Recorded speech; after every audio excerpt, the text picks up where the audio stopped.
안녕하세요, 여러분. 조금은 밝게 인사를 해보려고 노력하는 화려하게 싱글로 돌아온 40대 초반의 여성입니다.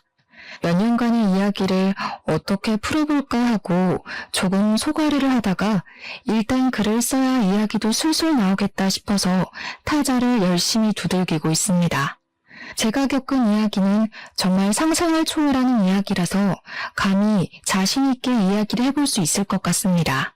세상에 이런 일이 저에게 일어나게 될 줄은 몰랐지만 그 덕분에 이곳을 찾아와서 여러분들과 이야기를 나눌 수 있게 되었으니 긍정적으로 생각을 해보려고 합니다. 거두절미하고 지금부터 제가 겪었던 꼭 드라마나 영화에나 나올 법한 그 이야기를 시작해보도록 하겠습니다. 정말 세상에 이렇게 염치가 없어도 없을 수 있나 싶은 사람들을 만나보신 적이 있으실까요? 저는 세상에 이런 사람들이 다 있구나 하는 경험을 했습니다.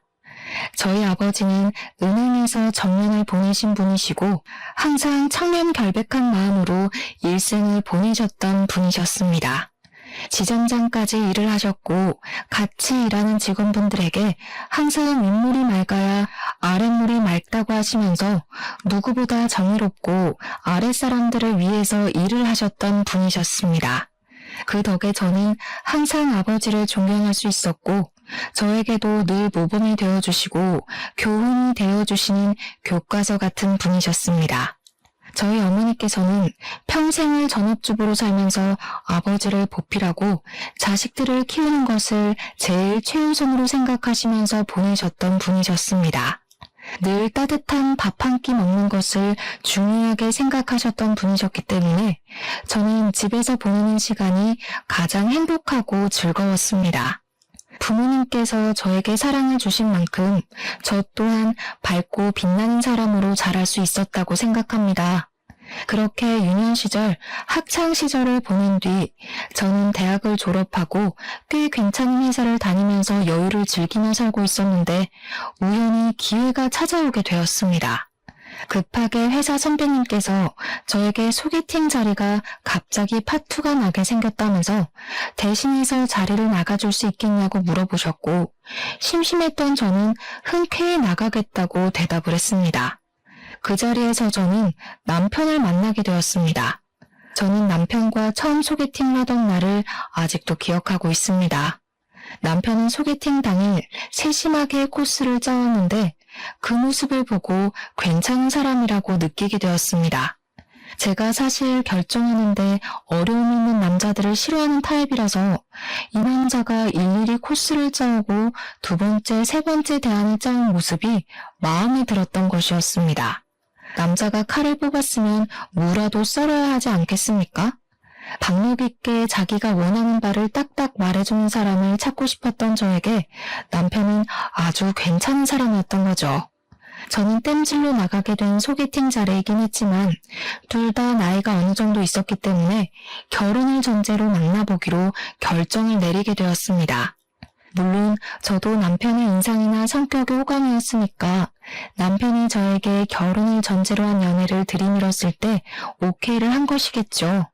저희는 그 이후에 8개월이라는 시간 동안 서로를 확인하고 사랑을 느끼게 되어 결혼식까지 순리대로 올리게 되었습니다. 결혼식 자체는 양가의 축복 아래 정말 성대하게 치러지게 되었습니다.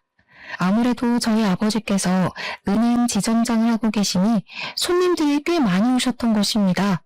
저는 그 당시 백화점 화장품 매장에서 일을 하고 있었고 남편은 평범하게 회사에 재직 중이었는데 맞벌이다 보니 돈 문제에 있어서 크게 모난 부분은 없었습니다. 누가 더 벌고 누가 덜 벌고의 차이를 두지 않았고 우리 부부가 공명으로 돈을 관리하면서 대출금도 갚고 가게 생활도 잘 꾸리며 살기로 했습니다. 시작이 괜찮았던 만남이었기 때문에 사실 저는 결혼 생활 자체도 너무 행복하고 즐겁기만 할 것이라고 생각했습니다. 조금 마음에 걸렸던 게 있다면 남편의 엄마, 그러니까 시모는 시부와 이혼을 한 상태였고 남편이랑 시모랑 단 둘이서 살고 있다는 점이었습니다. 시모는 딱히 일을 하거나 돈을 벌어오지 않고 있는 돈을 까먹으면서 살고 있는 사람이었습니다. 물론 결혼 전에 남편이 용돈을 주었을 수도 있고 자세한 건 모르지만 시모가 돈을 벌어서 생활을 하는 사람이 아니라는 것은 알고 있었습니다. 시부랑 이혼을 했을 당시에 시부 쪽 과실로 인한 이혼이었던 것인지 위자료랑 양육비를 꽤 받았다는 이야기를 뒤늦게 들어 알게 되었습니다. 시모는 그 돈을 그저 까먹는 데만 쓰지 않고 주위 사람의 권유를 받아서 부동산에 투자를 했다고 하더라고요. 저는 솔직히 투자 같은 건 무서워서 못하겠던데 시모는 과감한 성격인 건지 사람들의 말만 듣고 바로 투자를 진행했다고 합니다. 그 투자를 했던 땅이 뒤늦게 도로가 뚫리고 개발이 되면서 이익을 엄청나게 보게 되었고 사는데 부족함이 없을 정도로 돈을 긁어모았다고 하더라고요. 시모는 그 투자 하나가 잘 된 것에 기가 살아서 본인이 상당히 재테크를 잘하는 사람이라고 으스대는 걸 즐기고 사람들의 시선을 받는 걸 좋아하시는 분이었습니다. 저에게도 투자를 하고 싶거나 돈을 불리고 싶은 마음이 있으면 본인에게 와서 이야기를 하라고 하셨거든요. 하지만 제대로 공부한 사람도 아니었고 은근 팔랑귀인 부분이 있어서 주위에서 이게 괜찮다더라 하면 일단 투자를 하고 보는 리스크가 많은 투자를 하는 분이셨습니다. 저에게 으스대면서 통장에 돈을 쌓아두는 것만큼 바보 같은 짓 없다고 늘 말씀하셨지만 사실 부동산 투자라는 게 다 그렇지 않겠습니까? 어디가 개발된다더라, 어디에 뭐가 들어선다더라 하는 소문만 듣고 몰렸다가 이도저도 아니게 망하는 사람이 한둘도 아니고요. 그냥 시모는 우연히 주워들은 정보를 가지고 투자를 했던 땅이 재개발이 되면서 로또를 맞은 케이스, 그 이상 그 이하도 아니었습니다. 저는 저희 아버지께서 은행에서 오래 일을 하셨기 때문에 아버지의 투자 방식이 훨씬 더 마음에 들고 안정적이라고 생각을 하고 있었습니다.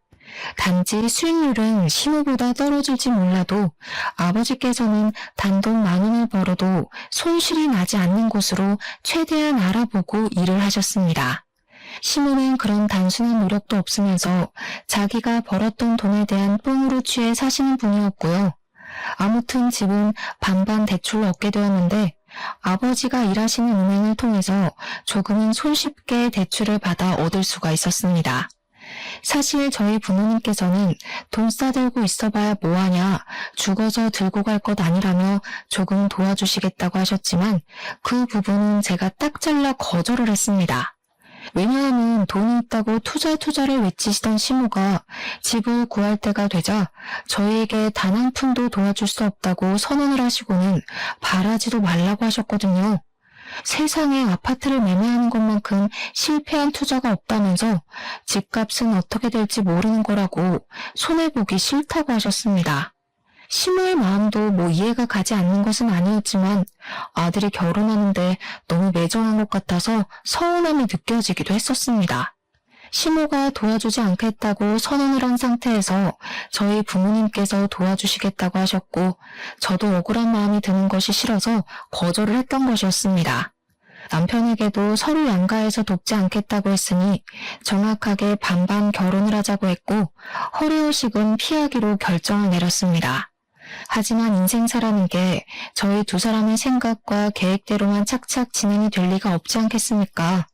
언제는 저희에게 한 푼도 도와줄 수 없다고 딱 잘라 거절을 했던 시모가 어떻게 결혼을 하면서 시댁에 아무것도 안 할 수가 있냐고 하시더라고요. 한마디로 본인이 돈 쓰는 건 죽어도 싫지만 받을 수 있는 건 다 받아야겠다고 외치는 놀부심보를 가진 사람이었던 것입니다. 저는 시모가 도와주지 않겠다고 먼저 이야기를 했었기 때문에 사실 받아칠 수 있는 말은 넘치고 넘쳤습니다. 하지만 더 골머리를 썩는 일이 생기게 되었는데 남편의 친부에게서 저에게 바로 연락이 온 것입니다. 누군지도 모르는 번호로 전화가 와서 조심스럽게 받았더니 다짜고짜 저에게 큰 소리로 화를 내시더라고요. 결혼을 한다는 소식을 들었는데 왜 아직까지도 인사를 드리러 오질 않아? 지금 나를 무시하는 건 뭐야? 며느리가 되어서 시합이 될 사람한테 제깍제깍 와야지. 저는 당연히 그 전화를 받고 너무나도 어이가 없었습니다. 남편도 시모도 저에게 남편의 친부에게 인사를 드리러 가야 한다고 언지를 해준 적이 없었기 때문이었습니다. 두 분이 이혼했다는 이야기만 들었지 그 외의 소식을 전혀 들은 게 없는데 어느 누가 친부에게 인사를 드리러 가야 한다고 생각을 하겠습니까? 시댁에서 저에게 언지를 주었다면 저도 준비를 해서 시부를 만나러 갔겠지만 남편조차도 본인 친부에게 인사를 드릴 생각을 하지 않는데 제가 나서서 해야 하겠습니까? 결국 남편과 상의를 한 끝에 친부라는 사람을 만나러 가게 되었는데 저를 아래 위로 훑어보면서 남편에게 말도 안 되는 소리를 하시더라고요. 곰곰이 생각을 해봤는데 말이야. 아무리 양육권 친권을 그 여자가 가져갔다고 하지만 결혼식 같은 중대한 자리에는 엄마보단 아빠가 하는 게 낫지 않겠냐? 내가 친아비인데 혼주석에 앉지 못할 이유가 전혀 없지 않겠냐 이 말이야. 곰곰이 한번 생각을 해봐라. 아무리 그래도 엄마가 앉아야 하지 않겠어요?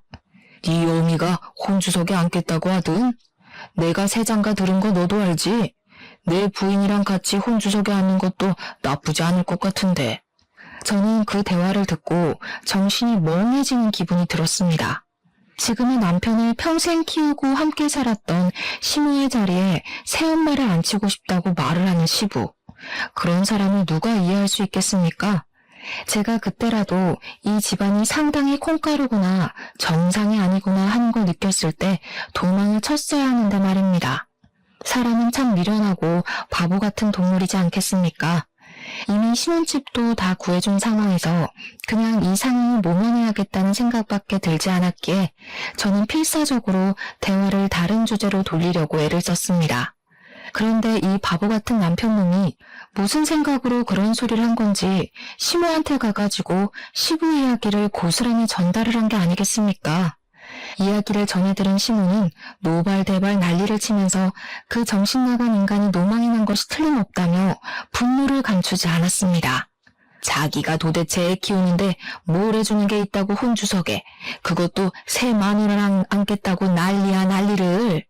아버지 말로는 엄마가 어차피 재혼도 안 했는데 혼주석 한 자리를 공석으로 두느니 두 부모가 있는 아버지 쪽에 앉는 게 모양새가 낫지 않겠냐고. 그 쳐 죽여도 시원치 않을 인간이 노망이 났네. 노망이 났어. 얘 며느리야, 너도 그렇게 생각하니? 대답 생각하고 잘해봐봐. 저는 정말 머리가 부서지는 줄 알았습니다. 제가 거기서 무슨 의견을 어떻게 더 내겠나요? 결국에는 시모가 양육권이며 친권이며 전부 들고 있었고 남편을 평생 키워냈으니 시모가 혼주석에 앉기로 마무리가 되었습니다. 물론 어떻게 보면 당연한 이야기인데도 불구하고 이 문제로 거의 3주간 시모와 시부가 싸우고 난리를 쳤으니 제가 얼마나 힘들었겠습니까? 시부는 마지막으로 저에게 상견례 자리에 시모가 떡하니 가서 앉아 있었으니 자기네 집안이랑도 만날 수 있게 자리를 마련하라고 했습니다. 저희 부모님께 그 이야기를 전달할 때 얼마나 얼굴이 화끈거렸는지 모르겠습니다. 결국 시부가 원했던 대로 결혼 전에 시부네 가족들과 함께 간단하게 언약식 비슷한 스몰 웨딩을 준비하기로 했습니다. 친구들 사이에서도 한동안 이슈였어요. 같은 남자랑 2번 결혼한 여자가 되어버린 거니까요. 부끄럽긴 했지만 그때까지만 해도 긍정적으로 생각을 하려 애를 썼습니다. 웨딩드레스도 2번이나 입어보고 아주 신선한 경험을 한다면서 정말 괜찮은 척, 즐기는 척 하는 척쟁이 생활을 하게 되었습니다. 저희 부모님께서 걱정하시는 만큼 제가 더 괜찮다는 모습을 보여드려야 할 것 같아서 말입니다. 하지만 이것들이 모조리 제 발목을 잡을 일이었다는 걸 그때는 왜 몰랐을까요? 다시 생각해도 조상님이 몇 번이나 이 결혼을 말렸었던 게 틀림없습니다. 그 사달이 난 이후에 시모는 그동안 시부랑 남편이 연락은커녕 서로 생사도 모르는 채로 지내고 있는 줄 알았는데 그게 아니었다는 것을 알게 된 것입니다. 알고 보니까 남편이 시모 몰래 시부랑 연락을 하고 지냈던 것도 모자라서 시부의 새 부인, 그러니까 새엄마와도 연락을 하고 지내고 있었던 것이었습니다. 남편이 야가 빠진 건지 뭔지 그동안 남편이 돈이 필요할 때마다 시부에게 연락을 해서 용돈을 받아서 타쓰고 있었던 것이었습니다. 시부는 용돈을 주면서 남편과의 관계를 유지하고 시모 몰래 틈틈이 만나서 밥도 먹고 시간을 보내고 있었던 것이었고요. 새 부인과 시부 사이에 자식이 들어서지 않았기 때문에 나중에 노후를 대비하는 마음에서 남편에게 효도를 바라고 있었던 것이었습니다. 본인들이 나중에 늙고 지쳐서 아무런 힘도 없고 할 수 있는 일이 사라질 때 본인들 수발을 들어주라면서 남편에게 돈을 주고 있었던 거죠. 참 그 부분도 어이가 없는 게 뭐냐면요. 용돈도 푼돈으로 주고 결혼할 때 한 푼 도움도 주지 않은 사람들이 그런 생각을 하고 있었다는 겁니다.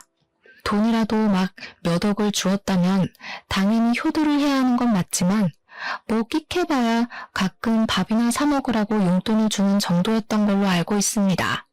저한테는 시부의 행동이나 시모의 행동이 전부 염치가 없이 구는 것처럼 느껴졌다 이 말인 거죠. 게다가 저에게 용돈을 줬던 것도 아닌데 왜 우리 부부가 효도를 하길 바라는 건지 이해를 할 수 없었습니다. 나중에 이 사정에 대해 저희 집에서 전부 다 알게 되었고 정신 나간 거 아니냐는 부모님의 격한 반응이 나오기도 했었습니다. 제가 걱정을 하고 고민을 할 때마다 남편은 저를 안심시키면서 걱정하지 말라고 본인이 알아서 다 해줄 테니까 안심하라고 했었습니다. 하지만 여러분, 그 말이 그대로 잘 지켜졌다면 제가 왜 굳이 이 공간을 찾아와 이렇게 사연을 적어가고 있겠습니까? 시모고 새 부인이고 할 거 없이 저에게 연락이 와서는 주말에 뭐 할 예정이냐? 결혼도 했으니 둘이서만 놀지 말고 가족들끼리 같이 밥을 먹자고 권유를 하셨습니다. 시부의 새 부인이 저에게까지 연락을 뻗친다는 걸 알게 된 시모는 제가 그 가족들을 만나는 것은 자기를 무시하는 처사라고 절대 가지 말라고 반대를 하셨습니다.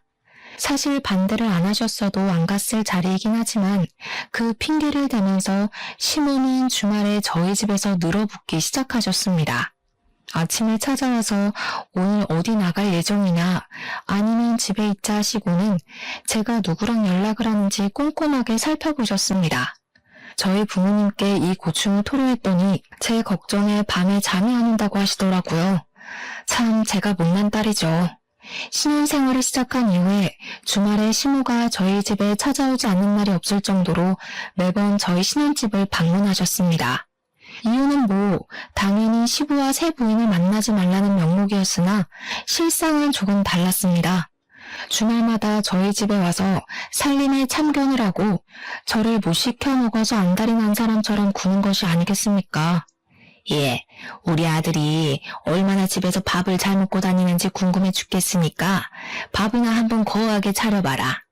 아니 그나저나 얘야, 집안 꼴이 도대체 이게 뭐니? 여자가 바깥일을 한다고 해도 청소는 잘하고 살아야 하지 않겠니? 이것부터 치워봐라. 그리고 집에 어떻게 과일이 하나도 없을 수가 있어. 우리 아들이 과일을 얼마나 좋아하는데. 물론 제가 맞벌이라는 이유로 집안 청소를 게을리한 것도 인정을 하고 제가 과일을 별로 좋아하지 않아서 사다 놓지 않은 것도 인정을 하는 부분입니다. 하지만 청소는 남편이 해도 상관없는 부분이고 더군다나 자기가 먹고 싶으면 사다 먹으면 되는 거 아닌가요? 저에게는 기준과 잣대를 두고 이야기를 하는 시모가 이해가 가지 않았고 그런 잔소리를 더 이상 듣고 싶지 않았습니다.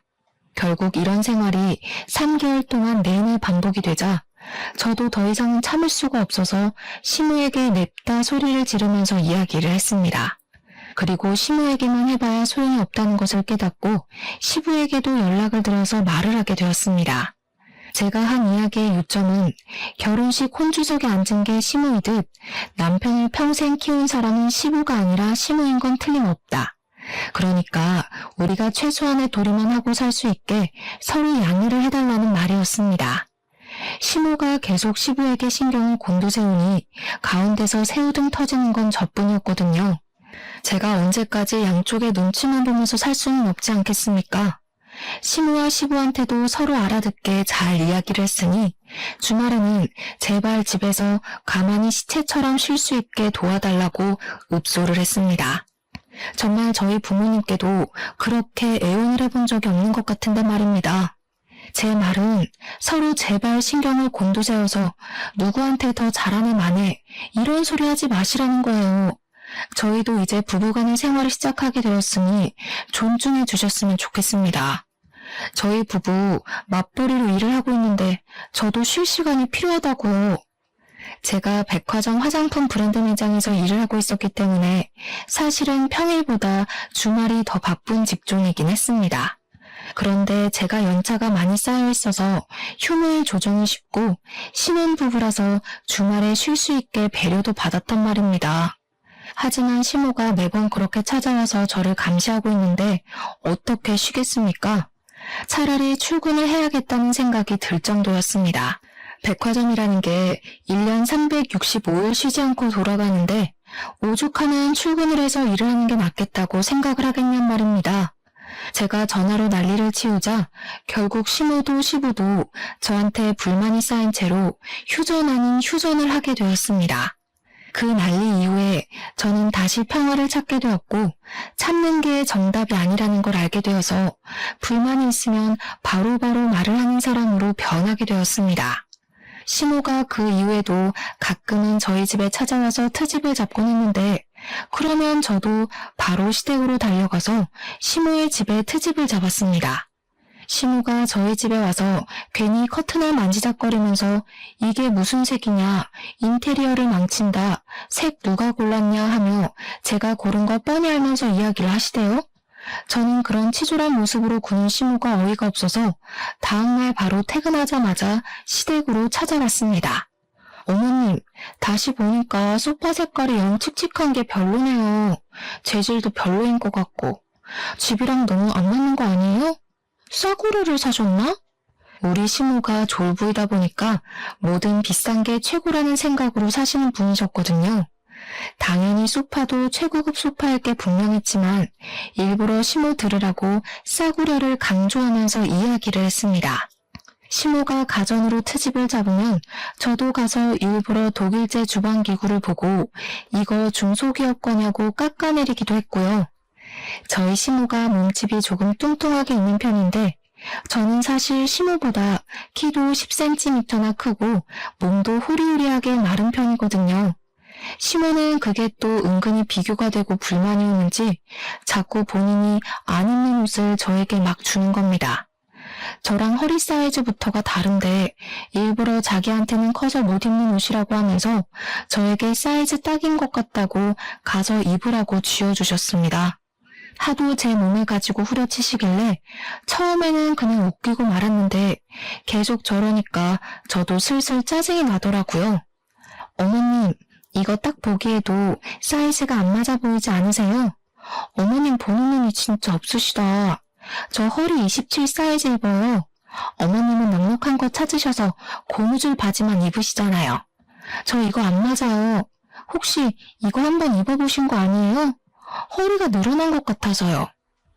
은근히 야들야들하게 굴면서 시모를 깎아내리니까 처음에는 시모도 발끈하면서 저한테 난리를 치더니 나중에 가서는 제가 별로다 하니 권하지 않으시더라고요. 저한테 타격을 주는 것보단 본인이 타격을 입는 게 더 많다고 생각이 들었는지 옷을 권하지 않으시는데 참 무슨 심보인지 이해가 가질 않았습니다. 그렇게 결혼 생활에 날을 세운 지도 2년이라는 시간이 지나가고 어느 날 친정아버지께서 정년퇴직을 하시게 되었습니다. 정년퇴직을 한 이후에는 퇴직금을 넉넉하게 받았기 때문에 그 돈을 어떻게 굴릴까 고민을 하시다가 친구분과 사업을 시작하셨습니다. 마스크 사업을 시작하시게 되었는데 그 이후에 전염병이 크게 돌면서 마스크 대란이 일어나게 되었던 것입니다. 아버지의 사업은 갑자기 급성장을 하게 되고 공장을 24시간 돌리면서 뽑아낸 마스크들은 불티나게 팔리기 시작했습니다. 오죽하면 24시간을 돌려도 수량을 맞추지 못할 만큼 바빠졌습니다. 아버지의 마스크는 퀄리티가 좋아서 단가가 조금 있었음에도 불구하고 없어서 못 파는 수준이 되었습니다. 친정이 순식간에 떼부자가 되었고 아버지는 이 대란이 얼마나 가게 될지 모른다며 투자를 하기 시작하셨습니다. 이리저리 발로 뛰어 알아보신 결과 마스크 사업으로는 부족할 수 있다면서 원단 사업까지 손을 대셨습니다. 마스크에 들어가는 필터와 직결된 의료 원단 같은 사업이었는데 신소재 사업이었기 때문에 아버지가 보시기에는 미래가 밝다고 생각을 하신 것입니다. 나쁘지 않은 투자임이 틀림없다고 확신을 가지고 투자를 진행하시니까 저는 아버지 걱정을 전혀 하지 않았습니다. 문제가 살짝 있었다면 아버지의 사업이 잘 된 이후에 남편이 갑자기 생전하지 않던 사업 타령을 하기 시작했던 것이었습니다. 자기도 사업을 하고 싶다면서 저에게 좋은 아이템이 없냐고 매일같이 물어보는 게 아니겠습니까? 저는 솔직히 당황스러웠습니다. 자기 사업 아이템의 구성조차 못하는 사람이 갑자기 무슨 사업을 하겠다고 타령을 하는지 말입니다. 제가 남편에게 사업이라는 것이 그렇게 쉬운 일이 아니다, 잘 되기도 어렵다 하면서 생각을 접고 회사나 잘 다니라고 충고를 했습니다. 아버지의 마스크 공장은 쉴 틈 없이 잘 돌아갔고 수입해온 의료 원단들도 각종 회사에 팔려나가기 시작했습니다. 마스크뿐만 아니라 아이들 의복에도 들어가기 시작했고 아버지는 점점 은행에 다니던 시절보다 더 바쁘게 움직이셔야만 했습니다. 아버지의 사업이 잘 되면 잘 될수록 남편은 자기도 잘할 수 있을 것 같다며 이유도 모를 자신감에 휩싸이기 시작했습니다. 그러더니 우리 아버지를 찾아가서는 부자재 사업이 하고 싶다는 식으로 말을 했다고 하더라고요. 아버지께서는 그쪽 일은 잘 모른다고 하시면서 부자재는 박리담이 아니냐, 초기 투자 비용도 만만치 않다고 말씀을 하셨답니다. 아무리 그래도 직장인인 최고 아니겠소? 사업하면 바쁘기도 하고 신경 쓸 게 한두 가지가 아니라네. 남의 돈 받아서 먹고 사는 게 얼마나 힘든 일인지 사업은 신중하게 생각해야 돼. 장인어른도 그 나이에 그렇게 성공을 하셨는데 저희는 제가 안 될 이유가 있겠습니까? 남편은 그 자신감이 점점 커지기 시작했고 저에게 뜬금없이 자기가 사업을 해야겠다고 하면서 한 달 생활비가 얼마나 드는지 혼자 계산기를 두들기더라고요. 제가 회사를 그만두기만 해보라고 절대 안 된다고 일을 드러내고 으르렁거렸지만 남편은 사업에 대한 미련을 접지 못했습니다. 한술 더 떠서 시모가 글쎄 남편에게 남자가 사업하면 좋지 않겠냐고 투자를 해주겠다고 선뜻 말씀을 하셨습니다. 아니 투자를 할 돈이 있으면 우리 집 대출금이나 좀 갚아주지 말입니다. 남편은 시모의 응원에 힘입어서 돌연 회사를 그만두고 퇴직금 받은 돈에 시모에게 투자받은 돈까지 더해서 부자재 사업을 시작했습니다. 마스크가 불티나게 팔리게 되면서 사람들이 액세서리를 찾기 시작했고 더불어 마스크 줄이 같이 팔리게 되었는데 남편은 그걸 노린 것이었습니다. 처음에는 투자받은 돈으로 열심히 공장을 돌려서 마스크 줄을 대량 생산을 하기 시작했는데 그게 마음처럼 쉽게 잘 되지 않았습니다. 그러다 보니 있는 돈은 자꾸 까먹게 되고 우리 집 대출금이며 생활비며 제가 버는 돈으로 해결해야 하는 건 안 봐도 비디오로 재생되시죠? 하지만 여러분들도 대충 알다시피 백화점 화장품 판매 사원이 돈을 벌어봐야 얼마나 벌겠냐 이 말입니다. 시간이 흐르면 흐를수록 생활비가 점점 부족해지기 시작했고 저는 남편에게 제발 사업에 그만 눈을 돌리고 직장 생활하면서 돈을 벌어오라고 부탁을 했습니다. 그런데 제가 그 말을 할 때마다 시모가 계속 참견을 하면서 저에게 핀잔을 주시는 게 아니겠습니까? 남편이 하는 일에 토달지 말아라. 어디 여자가 남자 바깥 일에 신경을 쓰고 그러니? 알아서 잘 하겠지. 우리 아들이 얼마나 똑똑한 아인데 떼부자가 하루아침에 되냐? 결국 저는 몰려드는 압박과 쉴 새 없이 빠져나가는 돈 때문에 생활비가 부족해지는 위기에 봉착했고 대출금을 갚기 위해 아버지께 돈을 빌려야 했습니다. 그런데 아빠가 제 사정을 전부 들으시고는 아주 단호하게 그런 말을 하시더라고요. 대출금을 전부 대납을 해줄 테니 집 명의를 제 명의로 바꾸라고 말입니다. 남편과 상의를 해보고 진행을 해야 할 것 같아서 집에 돌아와서 아버지가 저에게 해준 말씀을 전달을 했더니 남편의 표정이 오묘하더라고요. 남편은 사업이 만만치 않음을 느끼고 좌절해가고 있었던 시점이었는데 아버지께서 집 대출금을 전부 갚아준다고 하니까 명의 따위 바꾸는 게 뭐가 대수냐고 당장 하라고 하더라고요. 그 이야기를 들은 시모만 뾰루통에 있었습니다. 대출금 갚아주신다니까 감사하긴 한데 명의는 왜 바꾸라고 하시냐? 누가 그 집 홀라당 까먹는다냐? 또 모르죠. 나중에 집 담보대출이라도 잡히면 큰일이지 않겠어요? 그 뒤로는 시모 말도 깡그리 무시했죠 뭐. 시모고 시부고 집 갚는데 돈 한 푼 안 보탠 사람이 무슨 할 말이 많다고 그렇게 참견을 해대는지. 아무튼 남편의 사업은 1년 가까이 침체기를 맞이하다가 아주 예상도 못한 시점에 갑자기 대박이 터지게 되었습니다. 그건 바로 남편이 외국의 캐릭터의 액세서리를 무리하게 계약을 해가지고 국내에 들여오게 되었는데 정말 뜬금없는 타이밍에 그 캐릭터가 인기를 얻게 된 것입니다. 국내에서 입소문을 타고 유명해지기 시작하자 팔리지도 않던 부자재가 미친 듯이 팔리기 시작했습니다. 남편은 마스크줄 판매를 바로 접고 그 캐릭터의 액세서리 위주로 공장에서 물건을 찍어내고 납품을 시작하게 되었습니다. 사업이라는 게 정말 한 치 앞도 예상할 수 없는 일이더라고요. 남편의 사업이 언제 침체기를 겪었냐는 듯이 갑자기 승승장구를 하게 되었습니다. 근데 우리 남편이 그 캐릭터를 무리해서 계약했을 당시 돈이 없어서 우리 아버지에게 투자금을 빌린 적이 있었습니다.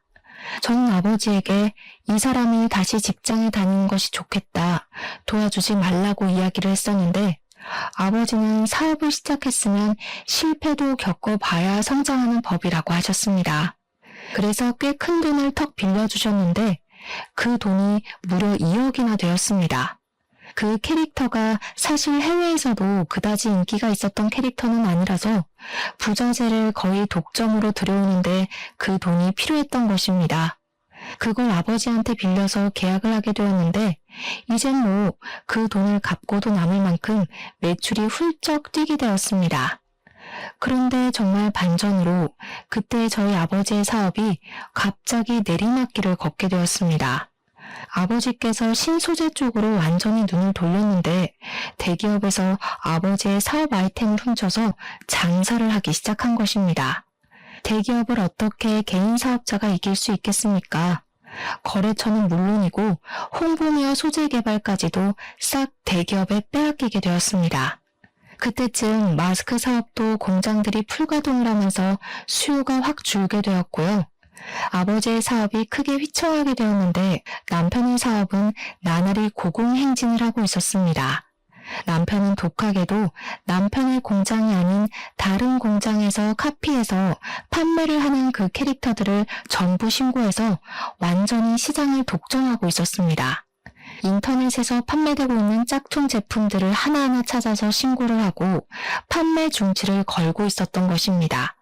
그러면서 남편은 사업이 잘 될 줄 알고 있었다면서 다 자기 능력이라고 말을 하고 다니며 마치 투자에 성공한 시모처럼 으스대고 있었습니다. 허구한 날 무슨 술을 그렇게 마시고 다니는 건지 사실 남편의 사업은 부자재 사업을 하는 거라 그다지 뭐 접대할 일도 없었습니다. 그럼에도 불구하고 무슨 맨날 접대를 하러 다닌다고 하면서 집에 늦게 들어오는 건 물론이고 매일같이 술에 취해서 개가 되어 들어왔습니다. 저는 그런 남편을 잡고 부탁을 했습니다. 지금 우리 아버지의 사업이 많이 힘들다고 하는데 돈을 좀 빌려주면 안 되겠냐고 말입니다. 사실 남편도 저희 아버지에게 투자금을 빌린 게 있으니 갚아야 하는 게 도리 아니겠습니까? 그러자 남편은 자기도 많이 버는 것 같지만 직원들 월급 주고 하면 남는 게 없다면서 조금만 더 기다려보라며 자리를 회피하길 반복하더라고요.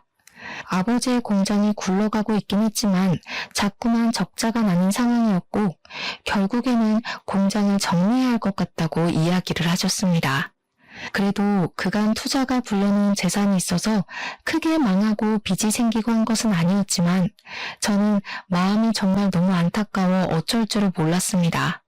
남편에게 일부라도 투자금을 상환해 주기를 부탁하기도 했었습니다.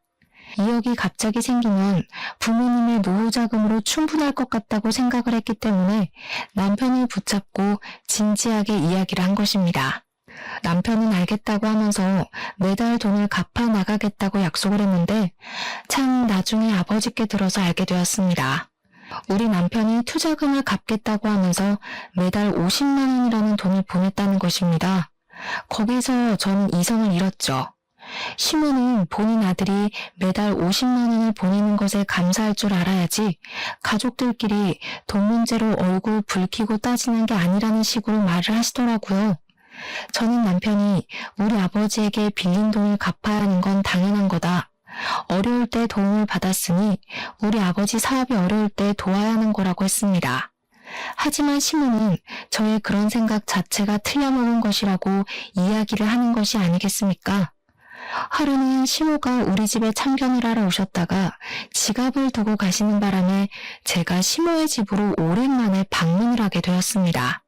사실 지갑만 두고 나오려고 했는데 현관에 있던 주문이 바뀐 걸 보고 의아해서 집으로 들어가게 되었습니다.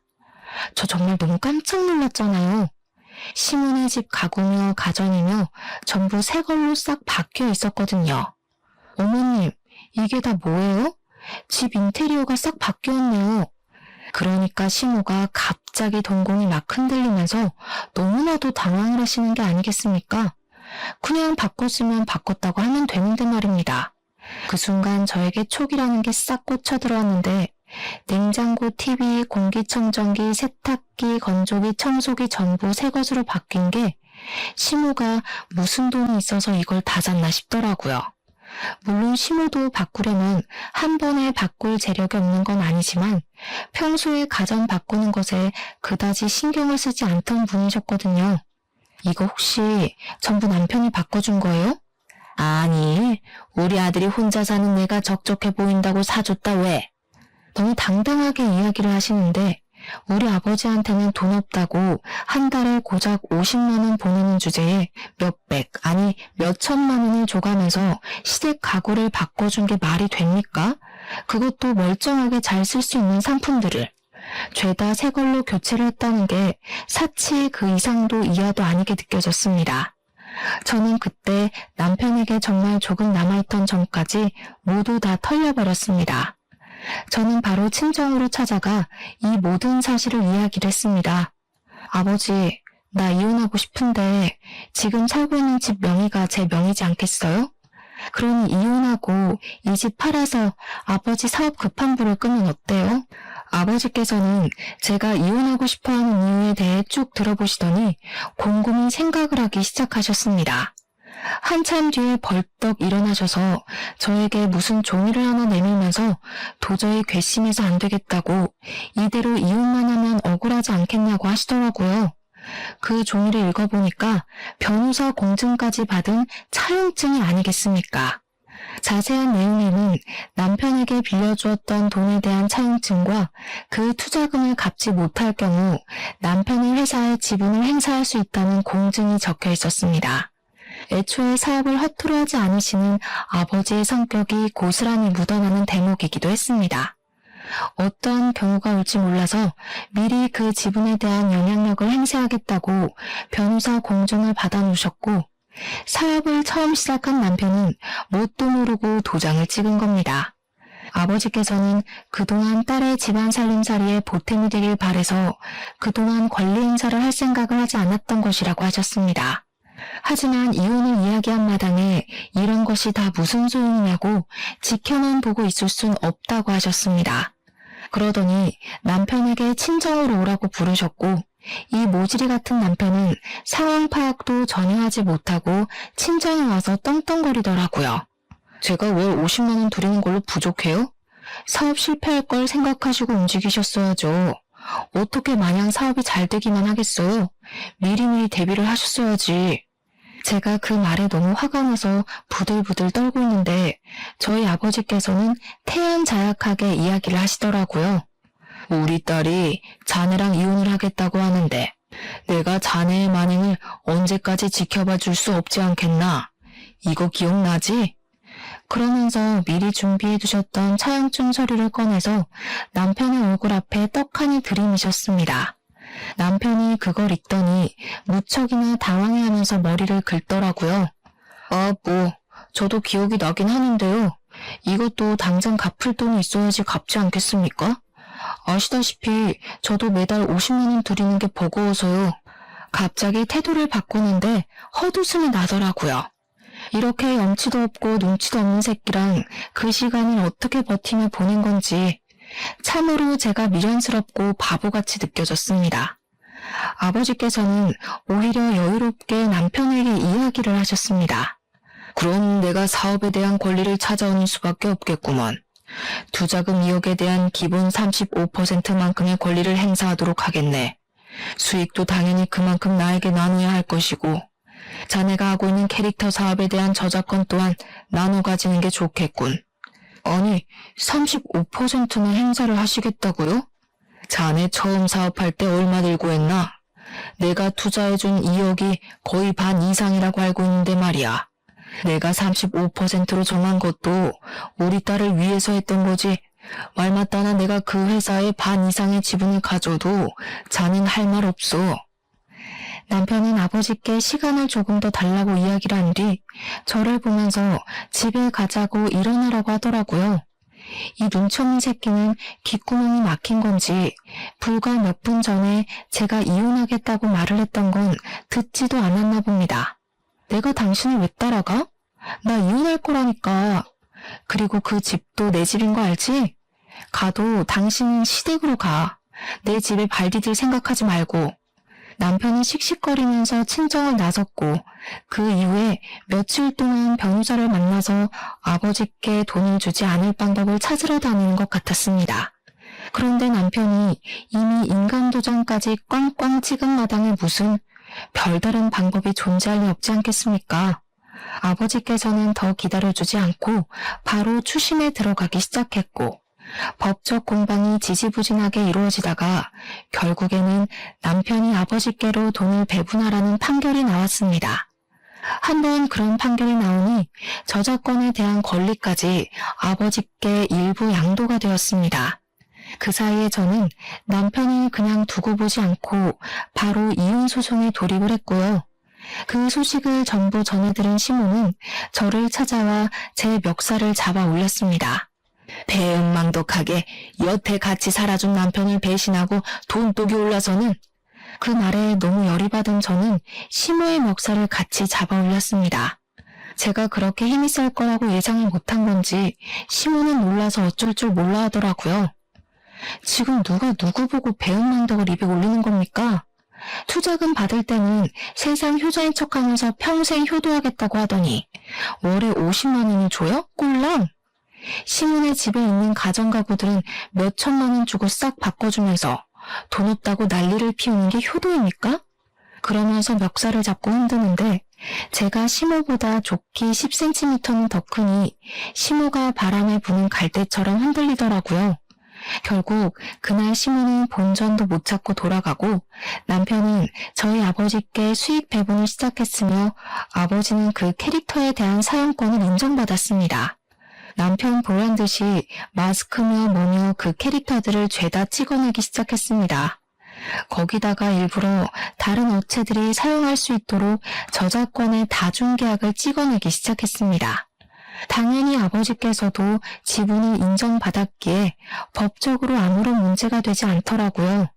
당연히 이쪽 저쪽 업체마다 아버지께 연락이 와서 캐릭터의 사용권에 대한 계약을 하기 시작했고 시장에 별로 풀리지 않았던 상품들이 마구잡이로 쏟아지기 시작했습니다. 공급되는 양이 늘어나니까 당연히 남편의 사업권 또한 똥값이 되었습니다. 아버지께서는 그 틈에 사업을 전부 정리하셨고 저 또한 값이 오른 신혼집을 팔아서 정리하고 친정으로 들어왔습니다. 전부 다 정리를 마치고 나니까 직원들 퇴직금을 전부 정산해주고도 넉넉하게 먹고 살 만큼의 돈이 남더라고요. 남편은 그 이후에 점점 입지가 좁아지기 시작했고 캐릭터 사업으로 인해 갑질을 했던 부분으로 인해 사업에 차질이 생겼습니다. 남편의 사업이 빚더미에 앉자 시모가 땅 투기를 해서 벌어두었던 돈까지 모두 날렸다고 하더라고요. 시부는 당연히 손댔고요. 사람의 은혜를 받았으면 당연히 베풀 줄도 알아야 하는 것 아니겠습니까? 염치도 없는 인간들이 제대로 벌받은 거죠.